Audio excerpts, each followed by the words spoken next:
공무라고 하는 게 뭘 그렇게 관심이 있겠어요. 그러나 또 관심 갖지 않으면 또 문제가 생기는 일이기도 한데, 제가 업무보고라고 하는 형식으로 좀 재미있게 우리 국민들께서 관심 가지시라고 하다 보니까 뭐 대통령이 참 경박하게 저렇게 장난스럽게 하냐, 권위도 없다, 뭐 품격도 없다, 뭐 이런 비난도 있기도 합니다. 세상의 모든 일들은 양면이 있는데, 그게 잃는 점이라면 또 한편으로 재밌다, 이렇게 해서 관심도를 제고한 건 또 성과이기도 해요. 그리고 제가 이 업무 보고를 한 이유는 이제 대외적으로는 국정이라고 하는 게 어떻게 진행이 되는지 우리 국정의 주체인 우리 국민들께 보여드리는 거죠. 우리는 본질적으로 대리인, 과거식으로 표현하면 머슴이죠, 머슴. 주인의 일을 대신하는 머슴이기 때문에 주인이 일을 맡긴 취지에 따라서 또 주인의 이익에, 최대한 이익에 부합하게 또 일을 해야 되고, 그 과정 자체를 또 주인에게 잘 보여줘야 합니다. 또 우리가 당당하게 일을 잘하면 또 그걸 숨길 필요도 없는 거죠. 그런 면에서는 우리 국민들께 보고한다는 의미도 있고, 또 한편으로는 우리 이제 내부의 업무 보고라고 하는 게 이제 과거에는 좀 형식적으로 했던 것 같습니다. 그러나 저는 그런 방식으로, 그러니까 적당히 일 처리를 한다든지, 또는 뭐 최고 책임자 또는 조직의 최종 책임자들이 그 자리에서 얻게 되는 권위, 또 명예, 이익, 혜택만 누리고 그 자리가 가지고 있는 본질적인 책임이나 역할을 제대로 안 하는 건 제가 그냥 눈 뜨고 못 봐주겠어요. 어떤 조직의 책임자 또는 어떤 조직의 일을 맡아 하는 사람들이 어떤 태도와 어떤 마음으로 얼마나 성실하게 하느냐가 사실 거의 운명을 좌우합니다. 똑같은 장소에서 똑같은 종류의 영업을 시작한 경우에도 흥하는 가게가 있고 망하는 가게가 있거든요. 근데 흥하고 망하는 게 객관적 조건이기보다는 대부분의 경우는 다 그 주체, 주관자들의 태도와 마인드, 행동에 달려 있어요. 특히 세상 많은 사람들에게 영향을 미치는 공무, 이런 공직이라고 하는 건 더더욱 그렇습니다. 우리가 어떻게 하느냐에 따라서 세상이 그야말로 흥할 수도 있고 망할 수도 있는 거죠. 똑같은 조선에서 선조대처럼 망하는 시대가 있었는가 하면 정조대처럼 흥하는 시대도 있었던 거죠. 거기서 제일 큰 차이는 결국 선조와 정조의 마인드 차이였을 겁니다. 평소에 공부하고 진지하게 세상을 둘러보고 억울한 사람이 없는지 찾아보고, 그게 시정될 수 있는 기회를 그 별 무겁지는 않겠지만 징을 들고 다니면서 징철하고 가지고 다니는 그 태도 자체만 해도 지방 관아의 관리들이 얼마나 걱정됐겠어요. 자기 고을에 있는 주민이 혹시 징체 들고 한번 쳐버리면 자기 인생이 망가지잖아요. 그게 경계의 효과죠. 공직이라는 건 그런 거다. 그래서 우리 내부적으로 업무 보고라고 하는 것도 그냥 형식적인 게 아니라 정말로 각 단위의 책임자들이 자기 역할을 제대로 인지하고 그 역할을 제대로 수행하고 있는지를 보는 거예요. 근데 자기가 하는 일이 뭔지도 모른다든지, 자기가 보고서라고 이렇게 써서 상신을 냈으면 자기가 써놓은 글자의 의미는 최소한 알아야 되잖아요. 근데 난 이 안에 있는 것만 대체적으로 물어보죠. 자기가 써놓고 몰라요. 아마 실무자가 썼을 테고, 과장이 챙겨봤을 거고, 국장이 점검했을 거고, 또 뭐 실장이든 아니면 차관 거쳐서 장관까지 봤을 텐데, 각각의 공공기관도 마찬가지겠죠. 다 거쳤을 텐데, 그 과정에서 자기들이 써놓은 책임져야 될 사인한 그 문서의 내용이 뭔지도 모르면 말이 되겠습니까? 그게. 그래서 그런 건 한 번은 이제 과거처럼 적당히 넘어가고, 그냥 일선의 실무자만 손끝으로 이렇게 필요한, 꼭 해야 되는 것만 까작까작 깨작 이렇게 하는 거를 넘어서서 정말로 조직 전체가 책임지고 역동적으로 이렇게 움직이고, 서로 정말 필요한 게 뭔지 토론하고 의견 주고받고, 잘못된 게 있으면 고치고 더 좋은 게 있으면 제안받아서 새롭게 시도하고, 그 과정에서 조직이 좀 활력 있게 살아 움직이면 그 조직만이 아니라 그 조직이 지향하는 바대로 우리 국민들의 삶도 국가 사회도 훨씬 더 나아지지 않겠습니까?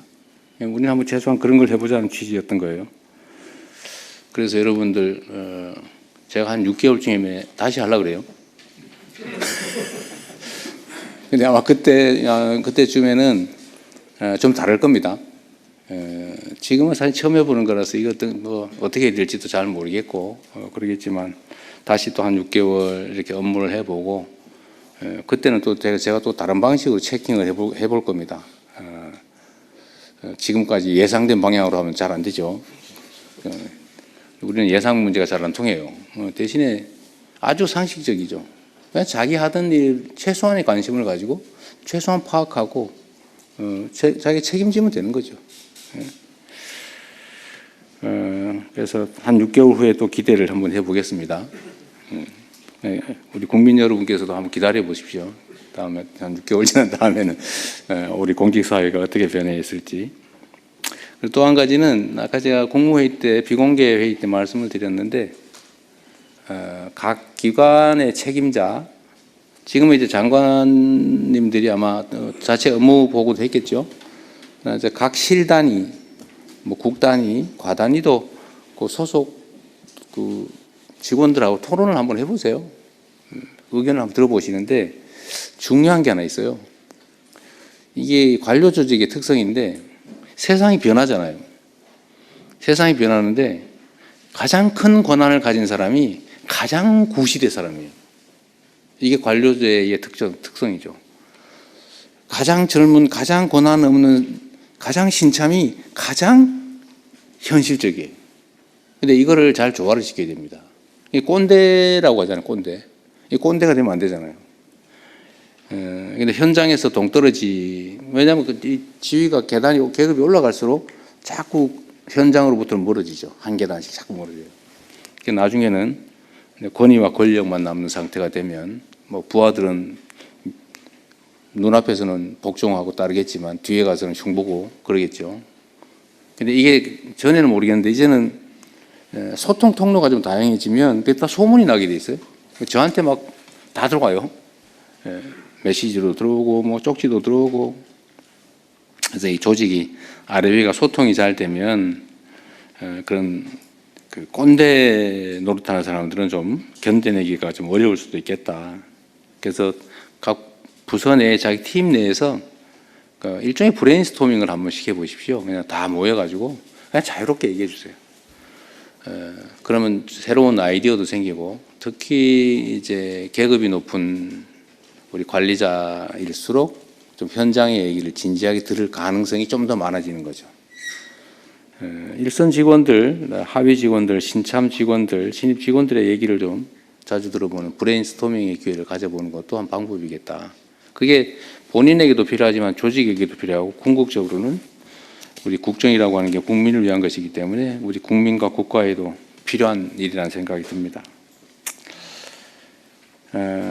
저것도 하나 좀 마저 해주면 좋겠습니다. 다른 부처에도 이 총리님 제가 이 얘기는 아까 못했는데 이 얘기는 메모했다 다른 국무위원들도 전해주세요. 우리가 이제 해야 될 일들이 많잖아요. 너무 많아가지고 사실은 뭐 어떤 일을 해야 될지 모를 수도 있는데 대체적으로 관행적으로 해오던 일은 잘 할 거예요. 그럼 제가 공직사회는 그런 건 잘합니다.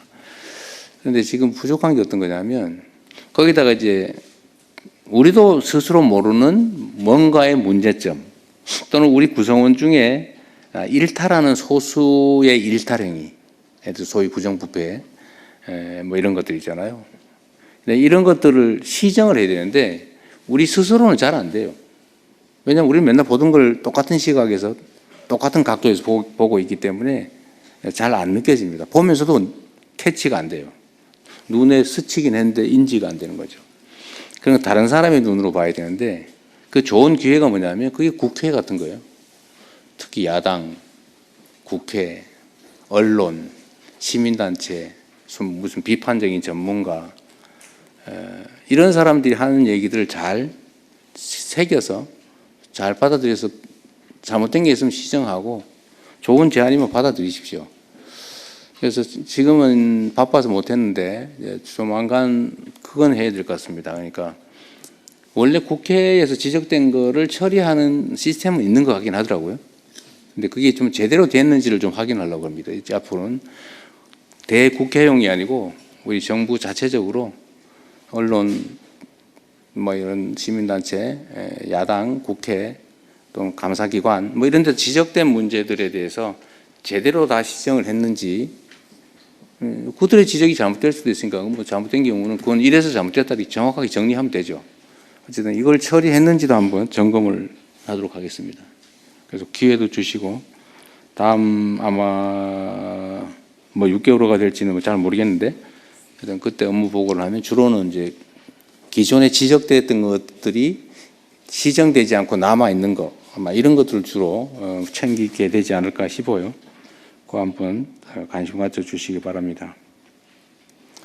그리고 지방정부와 지방 공공기관들도 마찬가지로 이게 뭔가 점검이 좀 돼야 되는데 이건 이제 지방자치제도의 특성상 중앙정부가 마음대로 할 수는 없는 것이어서 정부 차원에서도 좀 지방정부들의 이런 행정을 어떻게 할지 나름 뭐 의회 제도나 다 있긴 한데 중앙정부 차원에서 이걸 포기할 수는 없으니까 그 방법도 한번 확인해 주시고 각 부처 단위로도 소관 사무와 관련된 지방 행정이 어떻게 이루어지고 있는지 점검을 한번 해봐 주시면 좋겠다는 생각이 듭니다. 하여튼 뭐 보고회라고 하는 게 너무 긴장되고 좀 그럴 수 있는데 어쨌든 뭐 처음이니까 그렇다 생각하시고 다음에는 좀 부드러운 환경에서 할 수 있도록 노력하겠습니다. 그리고 우리 국민 여러분께서도 국정이라고 하는 게 이게 남의 일 같지만 사실은 국민의 일이거든요. 약간 이게 느낌이 좀 멀어 보이지만 내가 직장에서 돈 벌어서 가족을 부양하는 일만큼이나 이 국정이라고 하는 게 나와 나의 가족들, 내 자녀들의 삶에 치명적인 직접적 영향을 미치는 것이다. 그런 걸 당연히 아실 테니까 좀 더 많은 관심 가져주시면 좋겠습니다. 아침에 국무회의 때도 그런 게 있었는데 민주주의가 발전하는 게 중요하다. 경제가 발전하는 게 중요하다. 이게 이제 역전됐다고 해요. 이제 과거에는 언제나 1등이 경제가 잘 돼야 된다.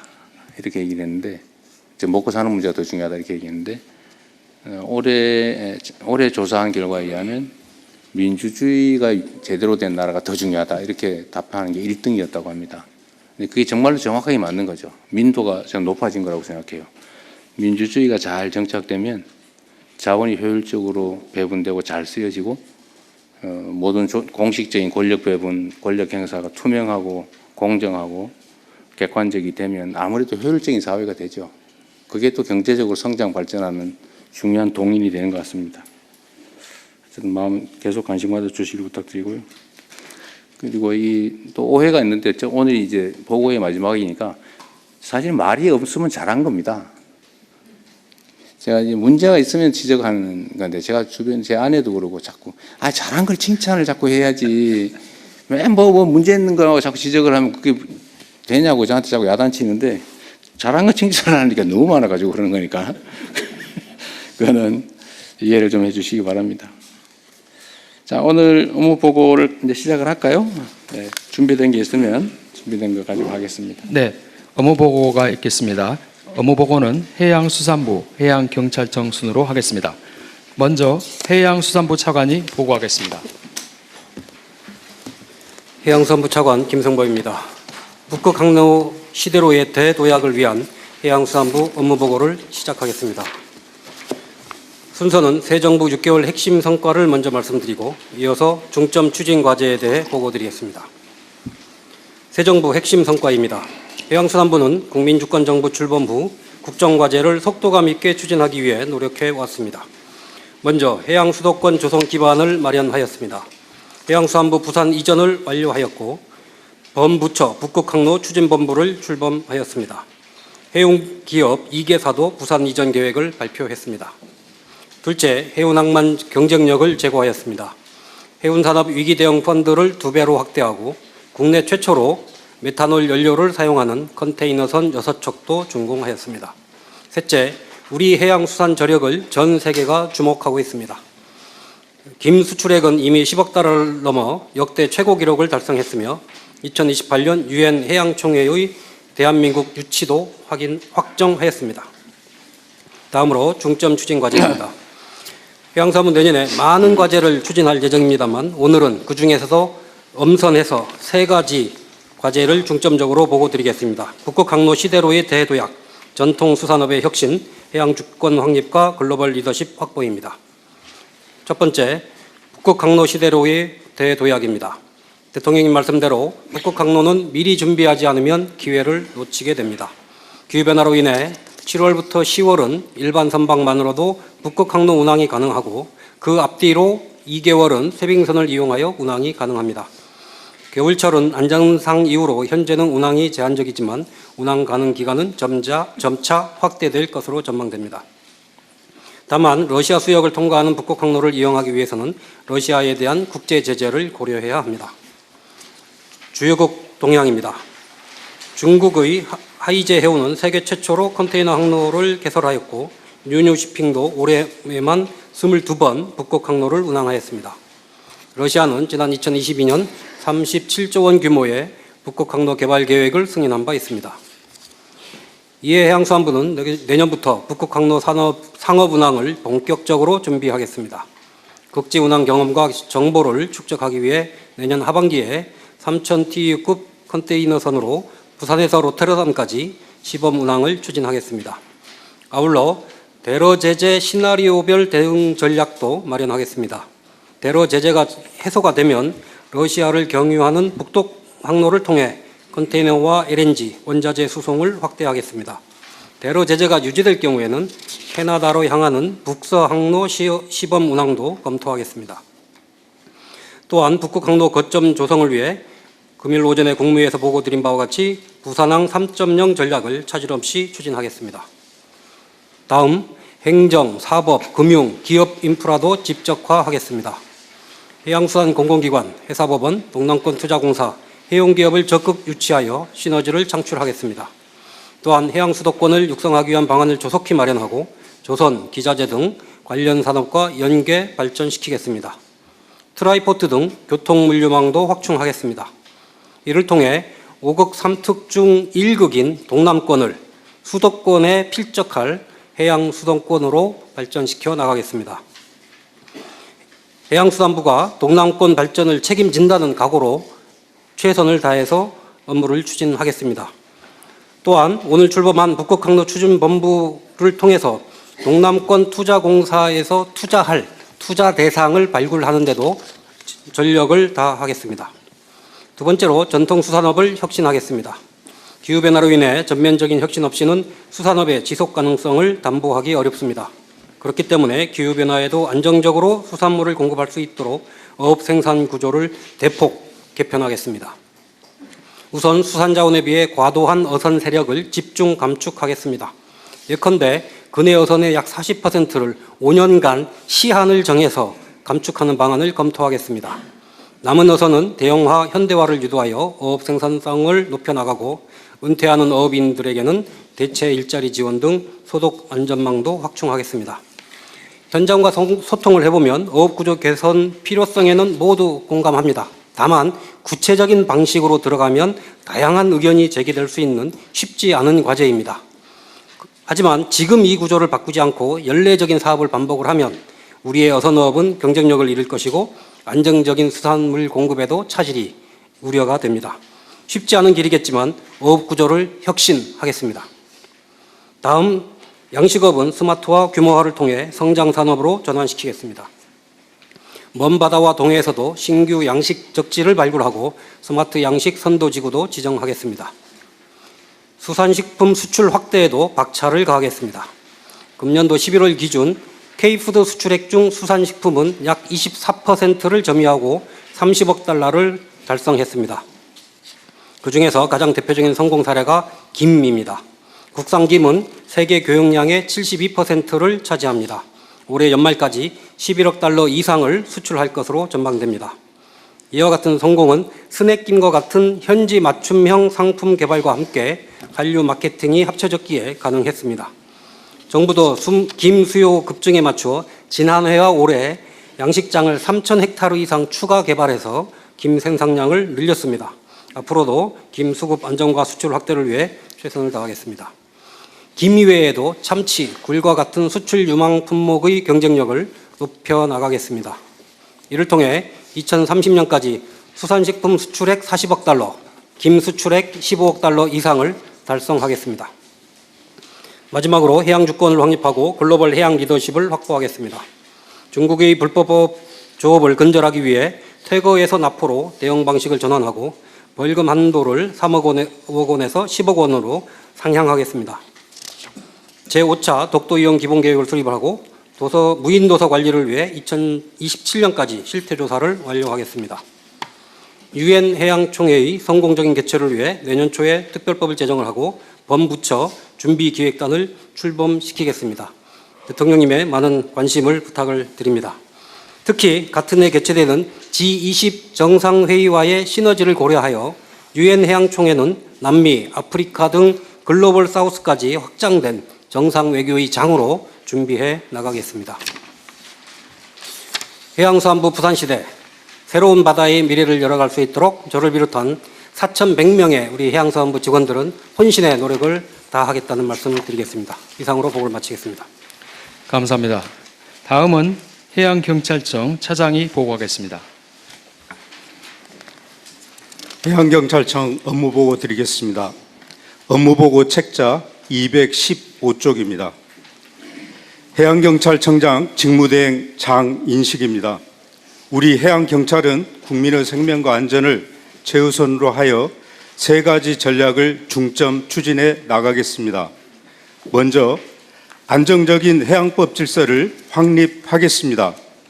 어민들의 생업을 위협하는 불법 외국어선을 강력히 단속하고 마약, 미립국 등 해양으로 유입되는 국경범죄를 사전에 차단하겠습니다. 국토 면적의 4.5배인 대한민국 해양영토 수호를 위해 위성 등을 활용한 해양 영역인식 구축과 경비함 증강 배치를 통해 우리 바다를 빈틈없이 보호하겠습니다. 둘째, 국민에게 신뢰받는 해양 안전망을 구축하겠습니다. 최선의 대응은 사고 이전의 예방이라는 신념하에 선박 교통강제를 확대하고 연안 순찰 드론을 단계적으로 배치하여 안전관리를 강화하겠습니다. 현장에서 기본과 원칙을 바로 세우고 구조, 안전장비를 확충하여 국민과 경찰관 모두 안전을 확보하는 한편 대형 재난에 즉각 투입 가능한 특수구조대 등 구조 역량을 보강하고 긴급구조 협력체계를 더욱 공고히 하겠습니다. 또한 민생, 안전 중심의 수사력을 강화하여 해양 산업재해 등 국민 안전을 위협하는 범죄에 단호히 대응하겠습니다. 마지막으로 우리 바다의 지속 가능한 미래를 만들어 가겠습니다. 대규모 인적, 물적 피해와 해양 오염을 동반하는 복합 재난에 선제적으로 대응하겠습니다. 현장 경찰관이 안전하고 효율적으로 임무 수행할 수 있도록 R&D 등 기술 혁신에 집중하고 첨단 교육 훈련과 현장 인력을 보강하여 국민의 생명과 안전을 끝까지 책임지는 해양경찰이 되겠습니다. 감사합니다. 감사합니다. 다음은 업무보고와 관련된 토의를 시작하겠습니다. 네. 이 경찰청의 그 연간으로 따지면 이유 사유를 불문하고 일종의 순환사고, 해난사고, 해난사고로 죽는 사람이 몇 명쯤 될까요? 그 연안 사고에 금년도에 103명이 사망을 했고요. 그다음에 이제 그 선박에서 그러니까 해상에서 사고 난 것이 65명 정도 되거든요. 그래서 이걸 합하게 되면 한 170명에서 180명 정도 됩니다. 지금 연간 추세로는 늘어가는 중이에요, 줄어가는? 감소하는 추세에 있습니다. 감소하고 있어요. 예. 그 바다에 빠져서 익사 사고가 제일 많겠죠? 예, 그렇습니다. 아무래도. 선박 내에서 무슨 사고 예. 이런 거나 아까 60몇 건? 그러니까 선박 사고는 이제 어민들이 이렇게 사고가 나는데요. 어민들은 이제 구명조끼도 이렇게 착용하는데 다만 이제 연안에는 관광객들이 대부분입니다. 이분들은 이제 갯바위라든지 낚시하다 죽는 사람. 예, 그런 분들이 사망률이 좀 높은 편입니다. 그 낚시객들 사망자는 연간 얼마쯤 될까요? 그러니까 뭐 그게 바다에 배 위에서 하든지 아니면 뭐 갯바위 낚시하든지 가리지 말고. 그 저희가 낚시 선박이 연 한 4,000척 정도 네. 등록이 되어 있거든요. 근데 사망으로 이야기하면 낚시어선의 사망은 제 기억으로 16명으로 알고 그렇게 있는데 많지 않군요. 오히려 예, 예. 그러면 저기 갯바위 낚시 이런 게 더 위험한 거예요? 갯바위 낚시하고 합하게 되면 합쳐서? 한 80명 정도 될 것 같습니다. 갯바위 낚시가 훨씬 더 많이 죽는다는 얘기예요? 선상 낚시보다? 예, 갯바위하고 이제 갯바위 낚시가 많이 사망한다고 봐야 됩니다. 갯바위 낚시도 맨날 사고 나던 데서 사고 나지요. 예, 주로 그렇습니다. 그걸 예방하려면 어떻게 해야 될까요? 저희가 현장을 더 자주 순찰해야 되고요. 다만 이제 위험 지역은 저희가 출입 금지 구역을 지정해 놓습니다. 요게 이제 44개소가 되어 있는데요. 요 44개소에 대해서는 저희가 출입을 통제를 하고 있습니다. 어쨌든 뭐 줄어든다니까 다행이죠.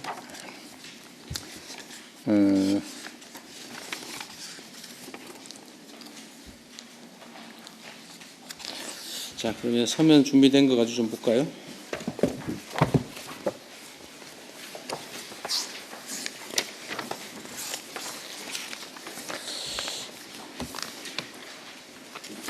현재로서는 해수부의 가장 중요한 과제가 북극 항로 개척이죠.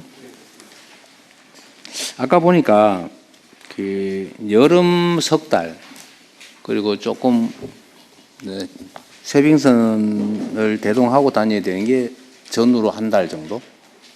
그럼 그 7월 말부터 7월 중순부터 10월 중순까지는 쇠빙선 없이도 다닐 수 있다. 그 뜻입니까? 그렇습니다. 예, 한 4개월 정도는 쇠빙선 없이도 다닐 수는 있고요. 예, 아마 러시아에서 제도적으로 쇠빙선을 붙이라고 하는 경우는 있는 것 같습니다. 그러니까 없이도 다닐 수 있는 상황이다. 예, 물리적으로는 혹시 모르니까 쇠빙선이 필요하긴 하겠죠. 인도선 같은 개념으로. 예, 선도하는 네네. 의미로 예, 필요합니다. 이게 지금 유럽까지 가는 거리나 비용이나 시간이 약 3분의 1이 줄어들어서 3분의 2 정도밖에 안 든다 그런 얘기죠. 그렇습니다. 그럼 여름철에 쇠빙선 없이 갈 수 있는 기간에는 만약 유럽으로 가는 화물이라면 물론 중간에 기착하고 지나갈 수도 있지만 아니, 만적하고 유럽으로 바로 간다라고 하면 사실 저기 남쪽으로 돌아갈 이유가 전혀 없는 거죠. 예, 이론적으로 그렇습니다. 지금의 제한 요소는 항로가 잘 개발이 안 돼 있고 좀 잘 모르고 예, 수심도 좀 얕은 데도 있고요. 그리고 또 확인도 좀 불확실하고 항로가 정확하게 개척이 안 돼 있다. 그런 문제. 더 중요한 거는 지금 이제 국제 정세 러시아의 도움 없이 그러니까 러시아 영해를 지나지 않고 갈 수도 있잖아요. 지금 저희들 북동항로 가는 수역의 대부분은 러시아 영해거나 이이지라서 사실상 러시아의 통제 하에 있다고. 경제 수역, 이제시 배타적 경제 수역. 그럼 거기 지나가는 거 거기서 뭘 잡는 거 말고 지나가는 것도 거기 통제를 받아요? 예, 국제법적으로는 뭐 이이지는 당연하고요. 영해도 그 무해 통항이라고 해서 특별한 해를 끼치지 않는 그러니까 단순 지나간대요. 통과는 허용하도록 돼 있습니다. 그런데 다만 러시아가 주장하는 것은 또 다른 조항이 있습니다. 이렇게 해서 이 해빙이 열거나 이 열악한 데는 연안국이 좀 더 강한 통제를 할 수 있다는 조항을 가지고 러시아는 이제 통제권 주장을 하고요. 더 위해 주겠다 우리가 위험하니까. 예, 그래서 이제 쇠빙선도 자국 쇠빙선을 앞장 세워서 운항을 해라 뭐 이런. 근데 문제는 쇠빙선 비용을 주는 건 어렵지 않은데 그게 국제 제재 위반이다. 그렇습니다. 그럼 지금 중국은 전기 항로를 개항했다고 하잖아요. 그래서 최근에 그건 어떻게 하고 있대요? 그래서 중국하고 러시아 간에 구체적으로 어떤 조건으로 이걸 합의를 했는지는 저희들이 확인을 할 바는 없습니다만 어쨌든 국제 제재를 해서 회피하고 있는 거예요? 저희들이 그 파악하고 있기는 자회사의 자회사를 통해서 하면 요 자회사는 다른 이제 뭐 예를 들면 미국 갈 일은 없는 선사인 거죠. 그러니까 제재를 당해 상관없다. 뭐 상관없다. 네, 북구항로 추진본부장 말씀드리겠습니다. 현재 중국의 국적 선사인 코스코는 현재 북극 항로를 다 운행하지 않고 있고요. 다른 중소 선사가 있습니다. 윤요 시핑이라든지 하이제라든지 이 시핑들은 조그만 회사고 사실 대미나 유럽 쪽에 그 경제 제재하고 크게 관련이 없기 때문에 러시아 측하고 그런 별도의 계약을 맺어서 지금 진행을 하고 있는 걸로 알고 있고요. 특히 여름철에는 그 지금 러시아 쪽에 세빙선 에스코트가 없어도 되기 때문에 자유운항을 하는 경우도 상당히 많이 있는 상황입니다. 근데 지금 이게 그 항로라고 하는 게 특성이 초기에 선점을 하면 나중에 진입하기 어렵다면서요. 그러니까 중국이 지금 전기 항로를 개척하고 거기를 계속 항로를 많이 사용하고 난 다음에 나중에 좀 열리고 나면 우리는 그때 들어가려면 쉽지가 않다. 지금 그렇게 얘기하던데 어때요? 먼저 운항한 경험을 통해서 뭐 운항 경험, 노하우, 데이터들을 이제 조금 더 확보를 하고 있기 때문에 좀 더 운항상의 안정감, 뭐 효율성 이런 거를 제고할 수 있기 때문에 다른 이제 화주들한테 더 어필을 할 수 있다는 측면은 고려를 해야 될 것 같습니다. 하여튼 초기에 꼭 이익이 되지 않더라도 투자하는 개념으로라도 우리도 좀 적극적으로 항로 개발도 하고 활용 방법을 찾아야 되겠죠? 예, 그래서 어쨌든 저희들이 내년에 컨테이너를 통해서 어쨌든 부산을 통해서 북극 항로를 통해서 유럽까지 가는 요 한 사이클을 한번 해보겠다는 그런 계획을 가지고 구체적인 방법을 찾도록 하겠습니다. 우리는 아직도 한 번도 그쪽 지나가 본 일이 없나 보죠? 그 항로를 전체로. 전체를 컨테이너로 해서 운항한 적은 없고요. 이제 벌크 화물이라고 해서 이게 뭐 컨테이너가 아닌 화물을 러시아하고 우리 항만을 왔다 갔다 한 것은 저희들이 5번 정도 과거에 경험이 있습니다. 러시아. 그냥 그거는 북극 항로라기보다는 러시아와 대한민국 사이 항로 아니었던 거예요? 그래도 그 중에 일부는 겹치는 북극 거. 항로를 일부를 운항을 했기 때문에 예를 들면 저희들 유럽으로 가는 진정한 의미의 북극 항로를 실제 가본 일은 아직 한 번도 없군요. 그러니까 우리는. 컨테이너로 가본 적은 없습니다. 그럼 뭘로는 가봤어요? 탐험선으로? 그 딴 걸로 뭐 5차례 가봤다는 얘기로 들리는데? 북극 항로 추진본부장입니다. 과거 5차례 저희가 그 운항을 한 적은 있는데 유럽까지? 유럽까지 가지는 않았고요. 유럽 근처에 야말 반도라고 있습니다. 야말 그 야말 프로젝트에 필요한 LNG 관련된 여러 가지 플랜트나 이런 것들을 싣고 국내에서 갔던 거기 때문에 대통령께서 말씀하신 것처럼 유럽까지 간 건 아닙니다. 거기서는 뭐 그렇게 멀지 않다. 유럽까지. 예, 그렇습니다. 야말 반도까지. 어쨌든 적극적인 의지를 가지고 탐험한다 생각하고 잘 좀 연구하든 하고 좀 참여해 주시기 바랍니다. 이거는 그냥 호기심인데 8페이지 아래 부분에 이런 게 있어서 부산항 신항 7부도 1개소가 완전 자동화돼 있어요? 그렇습니다. 자동화 수준이 어느 정도예요? 왜 감이 잘 안 와서? 야외에는 사람이 없죠. 북극항로 추진본부장이 간단히 말씀드리겠습니다. 현재 자동화는 그 항만 내에 있는 크레인이나 운송 장비 내에 사람이 탑승하지 않은 게 자동화입니다. 대신에 전체 컨트롤 센터에서 다 크레인을 보고? 보면서 운전을 하고 있는 게 현재 자동화고요. 앞으로 저희가 스마트와 피지컬 AI로 가게 되면 그런 부분의 판단이라든지 작동까지도 그 저희 시스템에 맡길 수 있는 그런 자동화로 지금 나가는 지금은 겁니다. 정확 자동화라기보다는 무인화 정도. 네, 그렇습니다. 그 다음 단계로 자동화, 다음은 인공지능화.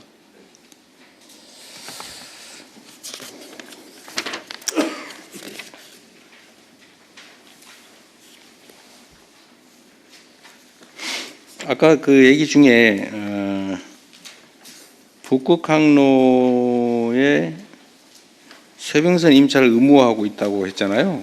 근데 중국은 자회사의 자회사 손자 회사를 통해서 하면 제재는 손자 회사 정도에 끊기고 그거는 뭐 유럽이나 다른 지역은 안 가는 걸로 지금 운영하고 있다 그 말이죠.